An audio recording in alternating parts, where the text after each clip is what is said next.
Magandang araw mga kagabay, ngayon po'y February 2, 2025, araw po ng linggo. Ngayon po'y kapistahan ng pagdadala sa templo sa ating Panginoon. At kasabay din ang paggunita sa mahal na Birhen ng Candelaria.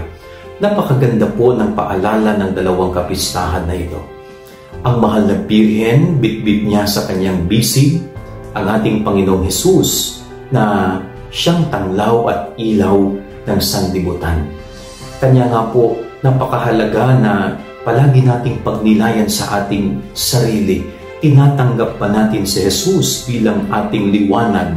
Tinatanggap ba natin si Jesus bilang tagapagbigay ng kaliwanagan sa ating buhay? Lalong-lalo na po sa mga pagkakataong sinusubok ng dilim ang ating buhay. Kung si Maria, binibigay po ni Mama Mary sa atin si Jesus upang tanggapin bilang liwanag. Kaya sana po magawa nating buksan ang ating sarili, ang ating puso, ang ating buong pagkatao sa Kanya. Na sana magliwanag palagi si Jesus sa ating buhay at tayo mga tumanggap ng Kanyang kaliwanagan ay maging liwanag din sa ibang tao, lalong-lalo na sa kapwa nating nahihirapan at dumadaan ng dilim sa kanilang buhay. Be a light to others. Maging liwanag ka sa ibang tao.